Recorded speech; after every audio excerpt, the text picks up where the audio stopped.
बात करने के लिए लॉगिन करें www.astrotak.com। नमस्कार, बहुत स्वागत है आपका। आप देख रहे हैं चाल चक्र और मैं हूं आपके साथ शैलेंद्र पांडे। आषाढ़ महीने की शुरुआत आज से हो रही है और ये महीना अपने आप में बहुत सारी चीजों को समेटे हुए है। आज के चाल चक्र में हम आपको बताएंगे कि आषाढ़ महीने की महिमा क्या है, इस महीने के पूजा विधान क्या हैं और इस महीने की सावधानियां क्या हैं। सबसे पहले जानते हैं कि आषाढ़ के महीने की महिमा क्या है।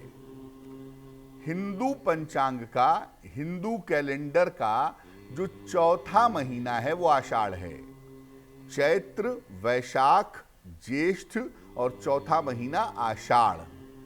आषाढ़ का जो महीना है ये संधि काल का महीना है।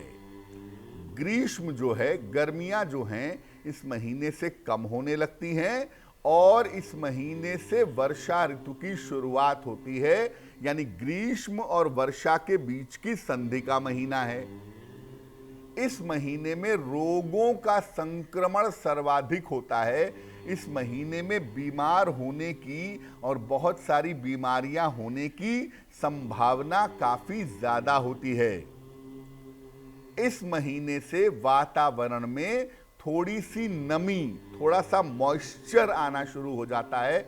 हालांकि इसके अपने फायदे तो हैं, लेकिन सामान्यतः क्या होता है कि जो जल तत्व धीरे धीरे वातावरण में आता है उसकी वजह से काफी लोग बीमार भी पड़ते हैं। आषाढ़ का जो महीना है ये कामना पूर्ति का महीना कहा जाता है। ऐसा मानते हैं कि आषाढ़ के महीने में तपस्या करने से, साधना और उपासना करने से आपकी कामनाओं की पूर्ति होती है। आपकी जो इच्छाएं हैं वो निश्चित रूप से पूर्ण होती हैं। इस बार जो आषाढ़ का महीना है वो 25 जून को यानी आज के दिन शुरू हो रहा है और ये 24 जुलाई तक रहेगा। तो 25 जून से लेकर 24 जुलाई तक आषाढ़ का महीना रहेगा।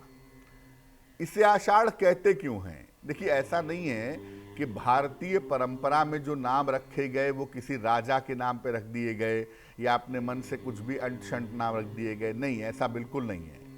आषाढ़ का जो महीना है वो पूर्वाषाढ़ा या उत्तराषाढ़ा नक्षत्र से संबंधित है, इसीलिए इसको आषाढ़ का महीना कहते हैं। ये पूर्वाषाढ़ा या उत्तराषाढ़ा नक्षत्र के संपर्क की वजह से आषाढ़ का महीना कहा जाता है। आषाढ़ महीने में कौन कौन से व्रत और पर्व आते हैं ये जानना भी जरूरी है। देखिए, आषाढ़ मास के पहले दिन शास्त्र कहता है, यानी आज पहला दिन है, कि आज के दिन किसी ब्राह्मण को या किसी निर्धन व्यक्ति को खड़ाऊं, छाता, नमक और आंवले का दान करना चाहिए।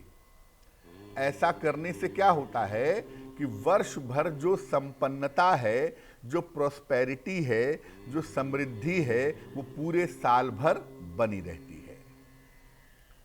इसी महीने में भगवान जगन्नाथ जी की रथ यात्रा भी निकाली जाती है। भगवान जगन्नाथ की रथ यात्रा को महायात्रा कहते हैं और ये बात याद रखिए कि भगवान जगन्नाथ की जो रथ यात्रा है वो पूरी दुनिया भर में आकर्षण का केंद्र है और एकमात्र ऐसा दिन होता है जब भगवान जगन्नाथ अपने मंदिर से निकल करके भक्तों के बीच में आते हैं। इस महीने में सूर्य देवता और देवी की यानी मां दुर्गा की उपासना मुख्य रूप से की जाती है। आषाढ़ में या तो सूर्य देवता की उपासना होती है या तो मां दुर्गा की उपासना होती है।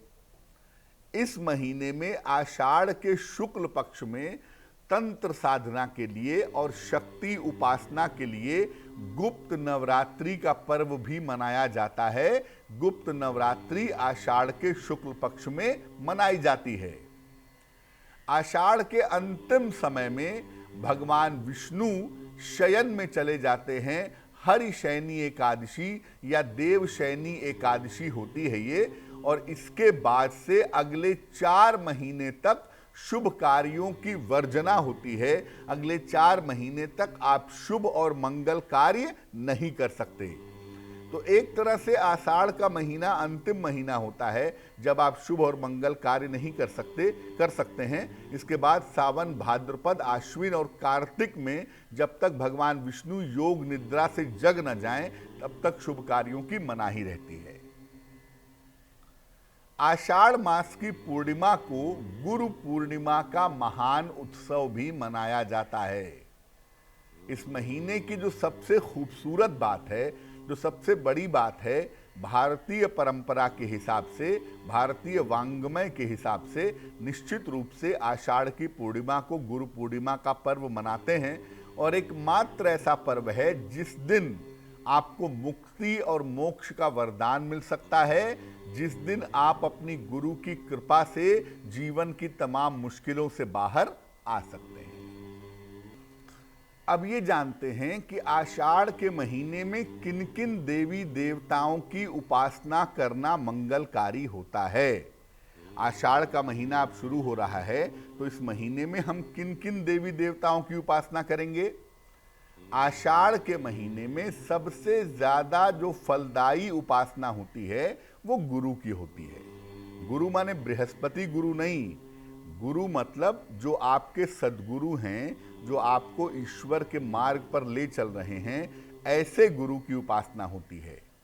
इसके अलावा आषाढ़ के महीने में चूंकि गुप्त नवरात्रि भी आती है, इसलिए आषाढ़ के महीने में देवी की उपासना, माँ दुर्गा की उपासना भी शुभ फल देती है।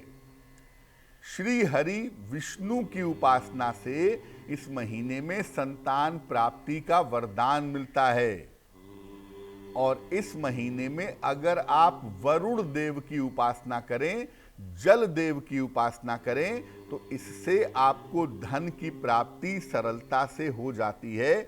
इस महीने में जल देव की, वरुण देव की उपासना भी करनी चाहिए। जैसे ज्येष्ठ के महीने में हम सूर्य देव की उपासना करते हैं, ऊर्जा की उपासना करते हैं, वैसे आषाढ़ के महीने में हम जल तत्व की, जल देव की और वरुण देव की उपासना करते हैं। इस महीने में मंगल और सूर्य की उपासना जरूर होनी चाहिए ताकि जो ऊर्जा का स्तर है वो बना रहे। आषाढ़ के महीने में आम तौर पर आप देखेंगे कि जो आलस्य वाला हिस्सा है, जो आलस्य वाला पार्ट है जीवन में, वो बढ़ जाता है और आलस्य ज्यादा होने की वजह से कामों में दिक्कत होने लगती है। इसीलिए आषाढ़ के महीने में मंगल और सूर्य देव की उपासना करनी चाहिए ताकि जो एनर्जी का लेवल है, ऊर्जा का स्तर है, वो बना रहे, आपके अंदर आलस्य प्रवेश ना करे। अब आयुर्वेद क्या कहता है। आयुर्वेद के एक सिद्धांत जो हैं वो हर महीने के हिसाब से बताते हैं कि हमें क्या खाना चाहिए, क्या पीना चाहिए, किस तरह से जीवन जीना चाहिए। देखिए, आषाढ़ के महीने में खान पान के नियम क्या हैं। इस महीने में जल युक्त फल खाने चाहिए। जो जल वाले फल हैं, जैसे तरबूज है, खरबूज है, खीरा है, जल वाले जो फल हैं वो खाने चाहिए। आषाढ़ में बेल बिल्कुल भी नहीं खाना चाहिए। बेल खाना मना होता है। आमतौर पे लोग बेल का शरबत पीते हैं, बेल का चूर्ण खाते हैं। तो आषाढ़ के महीने में बेल बिल्कुल भी ना खाएं। जहां तक हो सके इस महीने में तेल मसाले वाली चीजें भी कम खानी चाहिए, क्योंकि इस महीने में डाइजेशन के, पेट के खराब होने के चांसेस काफी ज्यादा होते हैं। इसलिए तेल मसाला इस महीने में कम से कम खाना चाहिए।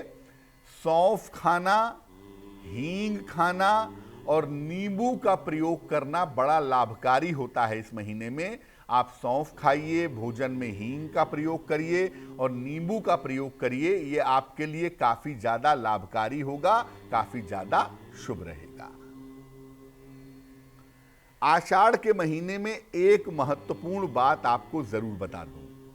आषाढ़ के महीने के दो हिस्से जो हैं, कृष्ण पक्ष और शुक्ल पक्ष।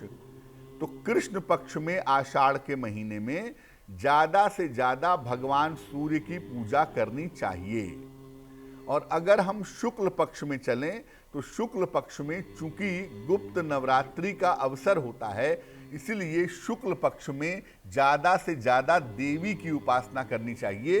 ये करना बहुत ही शुभ होता है, बहुत ही मंगलकारी होता है। और आषाढ़ के महीने में अगर आप गोपनीय रूप से गुप्त नवरात्रि में देवी की साधना करते हैं या देवी की उपासना करते हैं, तो आपके मन की जो इच्छाएं हैं, जो आपकी मनोकामनाएं हैं, वो निश्चित रूप से पूरी हो सकती हैं।